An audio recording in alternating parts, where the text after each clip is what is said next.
이스라엘이여, 너는 행복한 사람이로다. 아멘. 오늘은 시험에 합격한 베드로라는 제목으로 요한복음 21장 15절에서 17절의 말씀을 증거하겠습니다.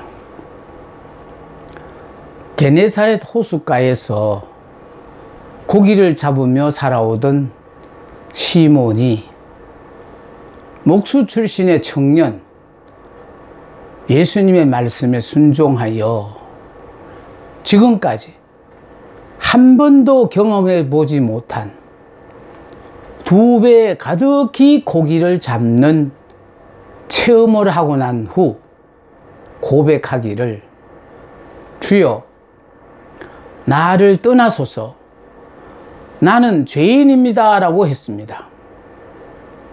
일대 예수님께서 시몬에게 이르시되 무서워하지 말라.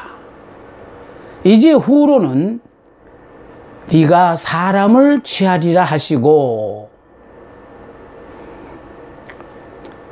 그들이 배들을 육지에 대고 모든 것을 버려두고 예수를 따르는 예수님의 제자가 되었습니다. 예수님은 제자가 되고자 하는 사람들에게 말씀하시기를, 누구든지 나를 따라오려거든 자기를 부인하고 자기 십자가를 지고 나를 따를 것이니라 하셨습니다. 요한복음 25절에 누구든지 제 목숨을 구원하고자 하면 잃을 것이요, 누구든지 나를 위하여 제 목숨을 잃으면 찾으리라고도 하셨습니다. 세상에서의 성공한 사람이 되려고 하면 자기 주관이 뚜렷하고 강해야 하지만, 주님의 제자가 되려는 자는 그와는 정반대입니다. 오늘 우리는 주님의 수제자 베드로를 통하여 주님의 제자가 되기 위한 과정에 대해서 알아보고자 합니다. 누가복음 22장 31절에서 34절을 보면은, 시몬아, 시몬아, 보라, 사단이 너를 밀가부르듯 하려고 요구하였으나, 그러나 내가 너를 위하여 내 믿음이 떨어지지 않기를 기도하였노니, 너는 돌이킨 후에 내 형제를 굳게 하라. 그가 말하되, 주여, 내가 주와 함께 오게도 죽는 데에도 가기를 각오하였나이다. 이르시되, 베드로야, 내가 네게 말하노니 오늘 닭 울기 전에 네가 3번 나를 모른다고 부인하리라 하시니라. 예수님께서는 너는 돌이킨 후에 내 형제를 굳게 하라고 하셨습니다. 이 말씀은 베드로가 주님을 부인할 것을 미리 내다보시고 하신 말씀입니다. 이 말을 들은 베드로는 그런 일은 절대로 없을 것이라고 장담을 했습니다. 33절에 그가 말하되, 주여, 내가 주와 함께 오게도 죽는 데에도 가기를 각오하였나이다 하고 대답을 했습니다. 마태복음 26장 33절에서는 베드로가 대답하여 이르되, 모두 주를 버릴지라도 나는 결코 버리지 않겠나이다 라고 대답을 했습니다. 그러자 주님께서는 오늘 닭 울기 전에 네가 3번 나를 부인하리라고 하였습니다.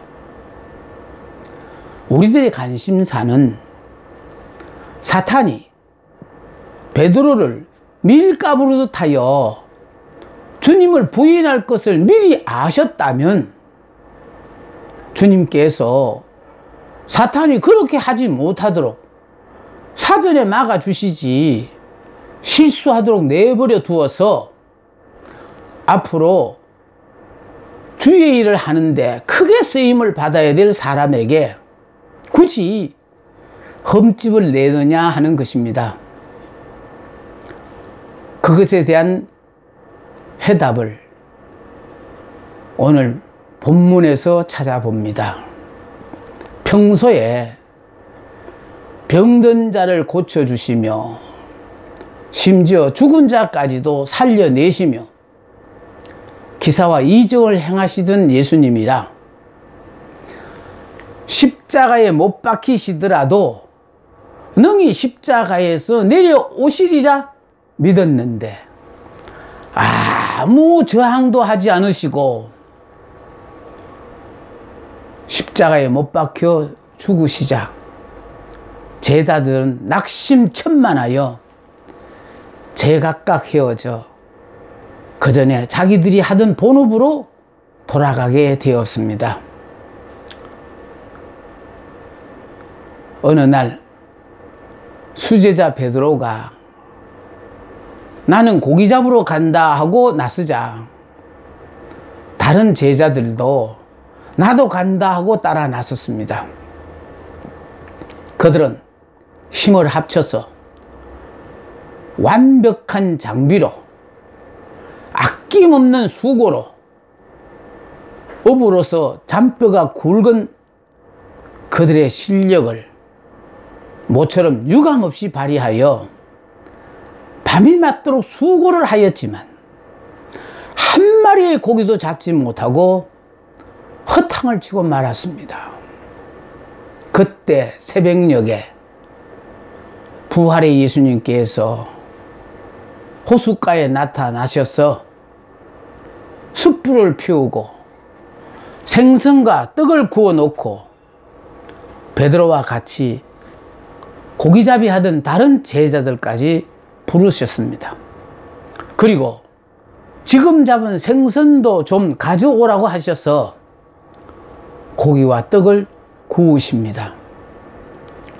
같이 조반을 먹으면서도 아무런 이야기가 없었는데 이 침묵의 시간이 베드로에게 있어서는 견딜 수 없는 괴로운 시간이 되었습니다.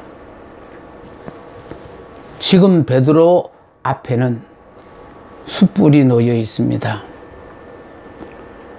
베드로가 숯불 앞에서 주님을 3번씩이나 부인했는데 그때도 닭이 울었으니까 아마 이때도 새벽이니까 닭 울음소리가 이곳 저곳에서 들려왔을 것입니다.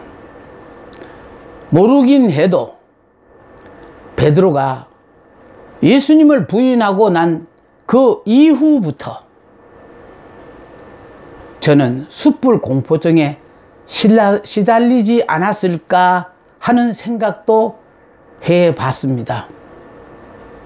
또 닭울음 소리 공포증과 새벽 공포증에도 시달리지 않았을까 하는 생각도 해봅니다. 드디어 주님께서 베드로에게 물으십니다. 그들이 조반을 먹은 후에 예수께서 시몬 베드로에게 이르시되 요한의 아들 시몬아 네가 나를 더 사랑하느냐 하고 동일한 질문에 대해 3번씩이나 반복하여 물으시나 그 내용을 자세히 살펴보면 같은 질문이 아닙니다. 첫 번째 질문에서는 이 사람들보다 라는 말이 붙어 있습니다. 베드로는 이 사람들이 다 주를 버릴지라도 자기는 버리지 아니하겠다고 큰 소리를 치고는 대제사장 가야바의 뜰에서는 한 여종이 너도 갈릴리 사람 예수와 함께 있었도다 하자 베드로는 모든 사람 앞에서 나는 네가 무슨 말을 하는지 알지 못하겠노라 하고 부인하였고, 두 번째는 맹세했으며 세 번째는 저주까지 하면서 부인하고 말았으니 지금 와서 입이 100개라도 할 말이 없는 유구무원이 되었습니다. 그런데 주님은 지금도 다른 제자들이 나를 사랑하는 것보다 네가 나를 더 사랑하느냐고 물으신 것입니다. 이때 예수님은 아가페로 물으셨지만 베드로는 필레오로 대답을 했습니다.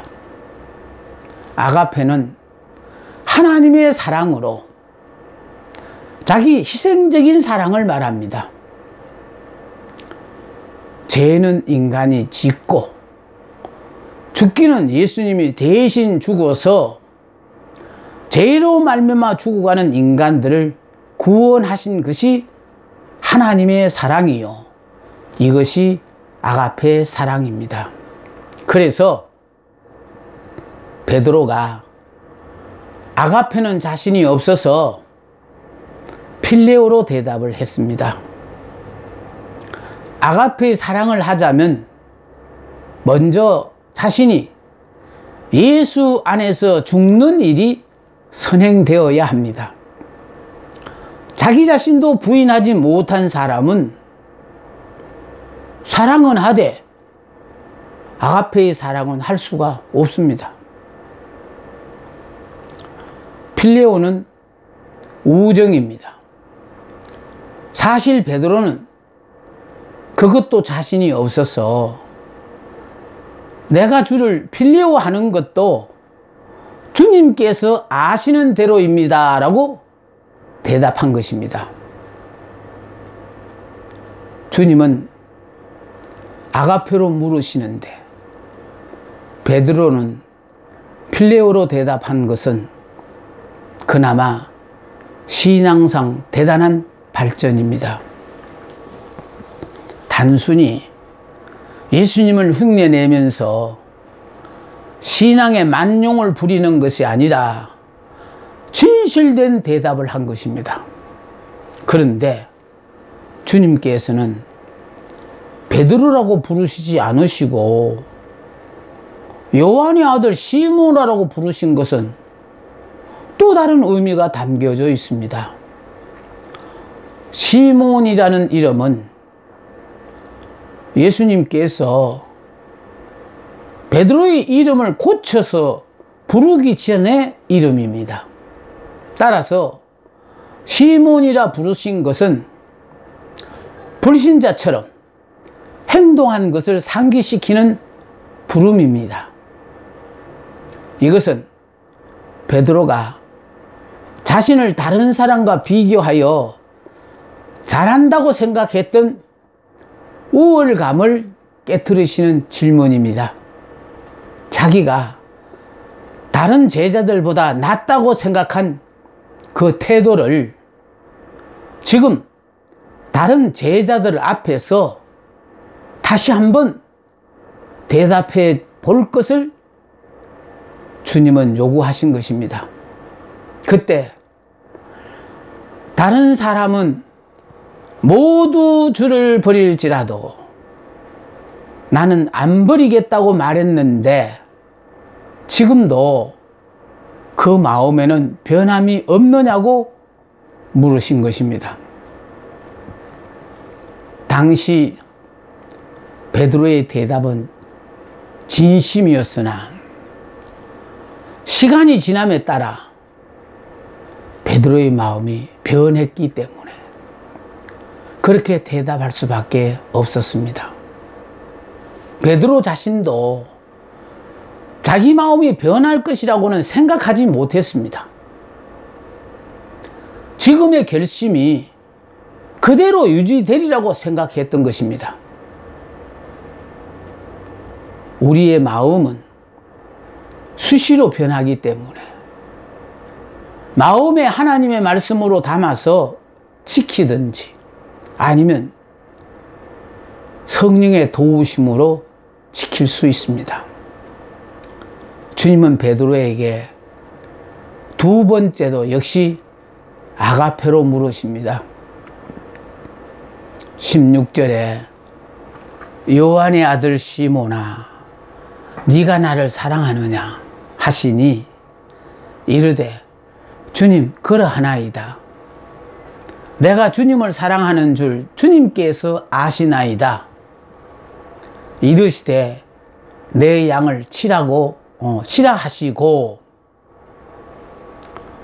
두 번째 질문의 의미는 다른 사람들보다 주님을 더 사랑하지는 못해도 사랑하기는 하느냐를 묻고 계시는 것입니다. 베드로는 이 질문에도 역시 필레오로 대답을 합니다. 역시 자신이 없었습니다. 그래서 역시 내가 주님을 사랑하는 줄 주님께서 아시나이다라고 대답을 했습니다. 지금 주님께서 아시고 싶어 하는 것은 네가 다른 사람들보다 신앙이 더 좋은 것은 고사하고라도 신앙이라는 것이 있기는 있느냐 하는 질문인데, 그것도 베드로는 자신이 없었습니다. 점점 자신에 대해서 자신감을 잃어가고 있습니다. 이것은 육의 사람이 깨어지고 영의 사람으로 변해가는 자연스러운 과정입니다. 율법의 의로는 자신만만했던 사울이 다메섹 도상에서 부활의 예수를 만나기 전에는 자기보다 하나님을 잘 믿는 사람이 없다고 생각했는데, 부활의 예수를 만나고 나서 사울이 제일 먼저 깨달은 것은 내가 옛사람, 육의 사람으로 예수를 믿는 것은, 다시 말해서 예수를 믿는다고 하면서도 아직 율법에서 죽지 않은 사람은 예수를 박해하는 일이라는 사실을 깨달았습니다. 사울아 사울아 네가 어찌하여 나를 박해하느냐. 사울은 예수를 박해하지 않았습니다.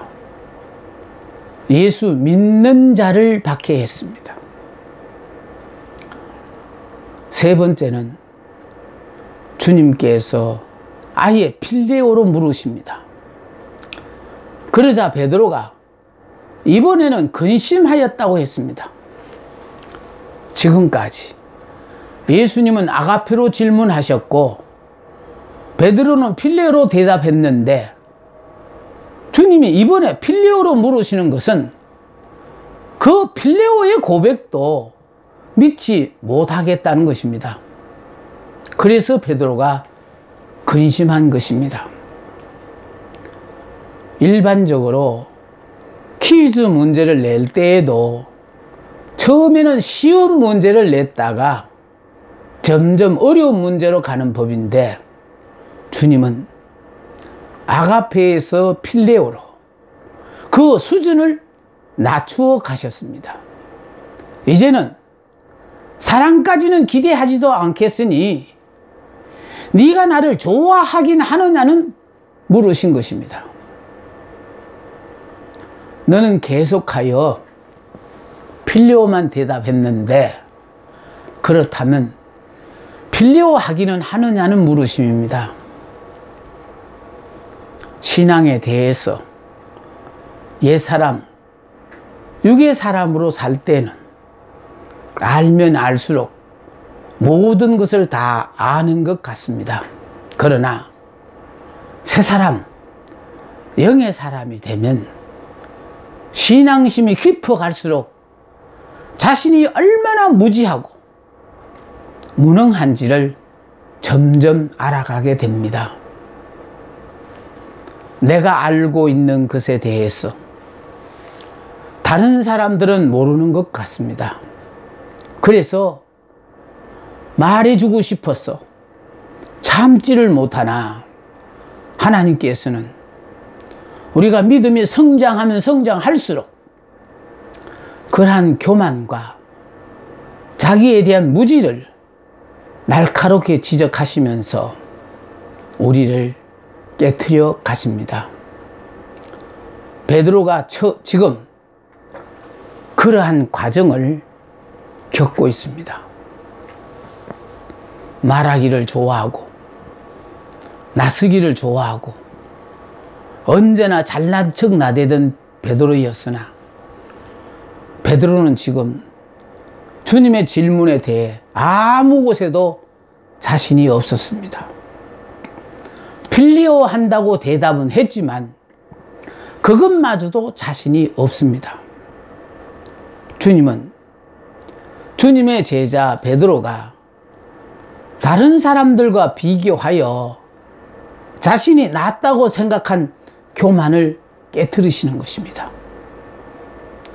주님은 남을 나보다 낫게 여기라고 하셨는데 이 문제에 대해서 테스트를 받고 있는 것입니다. 이제 베드로는 자신 있는 것이 하나도 없는 것을 확인하게 되었습니다. 주님은 베드로에게 3번씩이나 물어보셨는데 한 번도 맞추지를 못했습니다. 예수님의 질문에 대답을 제대로 한 것이 아무것도 없는데 베드로는 이 갈릴리 해변의 구두 시험에서 주님의 제자로 합격을 하였습니다. 그래서 주님께서는 이제 베드로에게 내 양을 먹이라고 하십니다. 아가페의 사랑으로 내 어린 양을 먹이라고 하셨고 필레오의 사랑으로 내 양을 치라, 내 양을 먹이라고 하셨습니다. 하나님의 사랑으로 사랑하면 내 삶의 기쁨과 보람을, 행복을 느끼며 살 수 있지만 하나님의 사랑이 없으면 속만 썩히는 주님의 어린 양을 먹일 수가 없습니다. 의욕만 가지고 할 수 있는 일이 아니라 성령의 도우심이 있어야만 가능한 것이 주의 일입니다. 필레오의 사랑으로 주의 일을 하다가 보니 피차간에 상처를 주고 받는 것입니다. 주의 일은 주님께서 하십니다. 그러므로 주의 일을 하기 위해서는 내 생각과 방법을 내려놓고 성령의 인도하심을 따라야 합니다.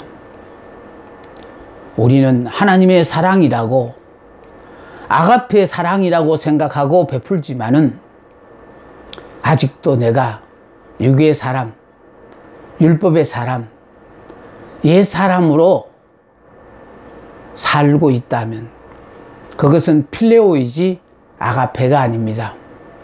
아가페는 오로지 예수 안에서 자신이 죽었다고 생각하는 자만이 할 수 있는 것입니다. 우리가 여기서 주목해야 할 점은 주님께서 물으신 세 번의 질문에 베드로는 한 번도 제대로 대답을 못했다는 것입니다.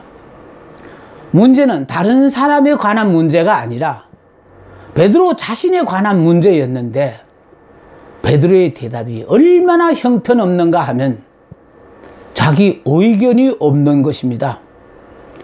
자기의 문제인데 자기가 모른다는 것입니다. 그래서 합격한 것입니다. 주님의 제자들은 자기들의 의견이 필요 없습니다. 예수님께서도 자기 의견이 없으셨습니다. 성부 하나님의 의견밖에 없었습니다.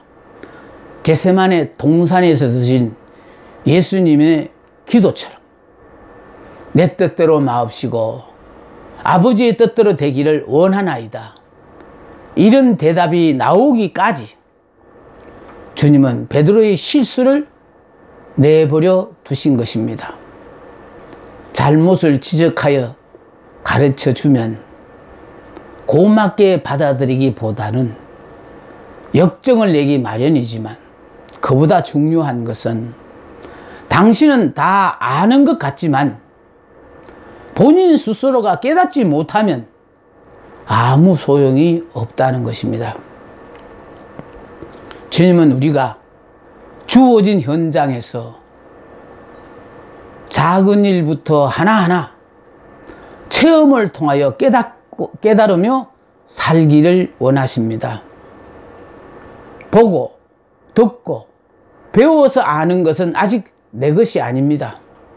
내가 직접 체험을 해야만 내 것이 되기 때문에 우리들에게 삶의 어려운 순간을 허락하시는 것입니다. 십자가의 고통을 겪은 자만이 부활의 기쁨을 압니다. 하늘은 하나님의 사랑으로 살고 땅은 인간의 사랑으로 삽니다. 인간의 사랑은 사람에 따라 다르지만은 하나님의 사랑은 하나요, 변하지 않는 사랑이요, 우리가 하는 사랑이 아니라 하나님께서 직접 사랑하시는 것입니다.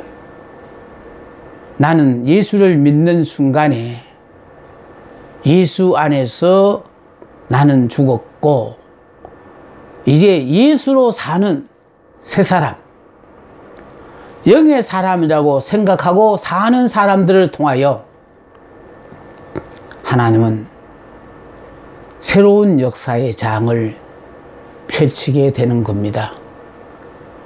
영의 사람이 한 일은 모두가 하나님께서 하신 일이고, 하나님의 사랑이라 하면서도